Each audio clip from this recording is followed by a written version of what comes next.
राम राम राम राम राम राम राम राम राम नारायण नारायण। संबंध। अब भगवान ध्यान करने के लिए अत्यंत उपयोगी सगुण निराकार परमात्मा के स्वरूप का वर्णन करते हैं। कविं पुराण मनुशासितार मनोरणीयान् समनुस्मरेद्य सर्वस्य धातारमचिन्त्य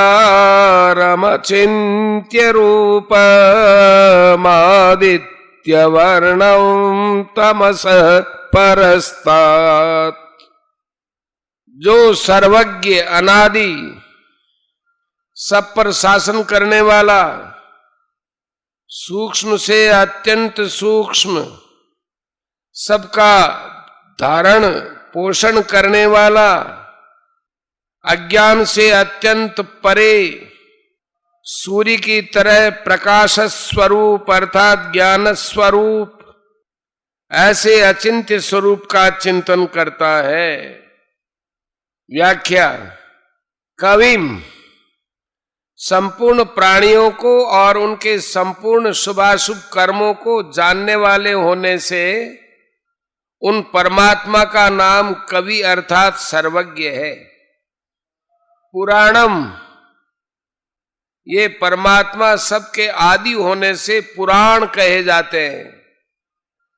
अनुशासितारम, हम देखते तो नेत्रों से देखते हैं, नेत्रों के ऊपर मन शासन करता है, मन के ऊपर बुद्धि और बुद्धि के ऊपर अहम शासन करता है। उस अहम के ऊपर जो शासन करता है, जो सबका आश्रय है, सबका प्रकाशक और प्रेरक है, वह परमात्मा अनुशासिता है।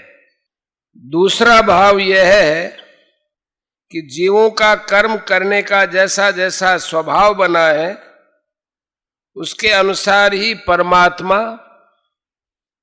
वेद शास्त्र, गुरु संत आदि के द्वारा कर्तव्य कर्म करने की आज्ञा मिलती है। और मनुष्य के पुराने पाप पुण्य रूप कर्मों के अनुसार अनुकूल प्रतिकूल परिस्थिति भेजकर उन मनुष्यों को निर्मल और शुद्ध बनाते हैं। इस प्रकार मनुष्यों के लिए कर्तव्य अकर्तव्य का विधान करने वाले और मनुष्यों के पाप पुण्य रूप पुराने कर्मों का फल देकर नाश करने वाले होने से परमात्मा अनुशासिता है। अणोर अणीयांसम, परमात्मा परमाणु से भी अत्यंत सूक्ष्म है। तात्पर्य है कि परमात्मा मन बुद्धि के विषय नहीं है। मन बुद्धि आदि उनको पकड़ नहीं पाते। मन बुद्धि तो प्रकृति का कार्य होने से प्रकृति को भी पकड़ नहीं पाते। फिर परमात्मा तो उस प्रकृति से भी अत्यंत परे है और अत्यंत सूक्ष्म है, और सूक्ष्म से भी अत्यंत सूक्ष्म है, अर्थात उनको कैसे पकड़ पाएगी। सर्वस्य धातारम, परमात्मा अनंत कोटि ब्रह्मांडों को धारण करने वाले हैं, उनका पोषण करने वाले हैं। उन सभी को परमात्मा से ही सत्ता स्फूर्ति मिलती है, अतः वे परमात्मा सबका धारण पोषण करने वाले कहे जाते हैं। तमसः परस्तात्, परमात्मा अज्ञान से अत्यंत परे हैं, अज्ञान से सर्वथा रहित है। उनमें लेश मात्र भी अज्ञान नहीं, प्रत्युत वे अज्ञान के भी प्रकाशक हैं। आदित्य वर्णम, उन परमात्मा का वर्ण सूर्य के समान है, अर्थात वे सूर्य के समान सबको मन बुद्धि आदि को प्रकाशित करने वाले हैं। उन्हीं से सबको प्रकाश मिलता है। अचिंत्य रूपम, उन परमात्मा का स्वरूप अचिंत्य है, अर्थात वे मन बुद्धि आदि के चिंतन का विषय नहीं है। अनुस्मरेत, सर्वज्ञ अनादि सबके शासक परमाणु से भी अत्यंत सूक्ष्म, सबका धारण पोषण करने वाले, अज्ञान से अत्यंत परे और सबको प्रकाशित करने वाले सगुण निराकार परमात्मा के चिंतन के लिए यहां अनुस्मरेत पद आया है। यह अनुस्मरेत कहने का तात्पर्य है कि प्राणी मात्र उन परमात्मा की जानकारी में है, उनकी जानकारी के बाहर कुछ है ही नहीं, अर्थात उन परमात्मा को सबका स्मरण है। अब उस स्मरण के बाद मनुष्य उन परमात्मा को याद करना चाहिए।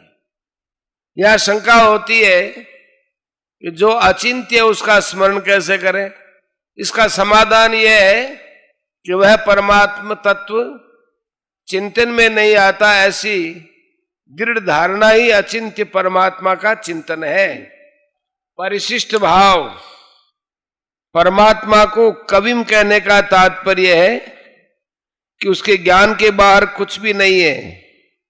पुराणम कहने का तात्पर्य है कि वो अनादि है, काल से भी अतीत है, काल के भी प्रकाशक हैं। अनुशासितारम कहने का तात्पर्य है कि सब स्वाभाविक ही उसके शासन में है, वह जीव और जगत दोनों का शासक है। क्षरम प्रधानम अमृताक्षरम हरः क्षरात्मानौ ईशते देव एक है। प्रकृति तो विनाशशील है और उसको भोगने वाला जीवात्मा अमृत स्वरूप अविनाशी है। इन दोनों को एक ईश्वर अपने शासन में रखता है। धातारम कहने का तात्पर्य है कि वह परमात्मा सबका पालन पोषण करने वाला है। 15 का 17वां। आदित्य वर्णम कहने का तात्पर्य है कि जैसे सूर्य में स्वतः स्वाभाविक प्रकाश नित्य रहता है, ऐसे ही परमात्मा में स्वतः स्वाभाविक नित्य ज्ञान बोध रहता है। वह परमात्मा ज्ञान स्वरूप है और सबका प्रकाशक है। 13वें अध्याय का 37वां श्लोक। तमसे परस्तात् कहने का तात्पर्य है कि वह परमात्मा अज्ञान से अथवा अपरा से अत्यंत परे है। यस्मात् क्षरम अतीतो हम।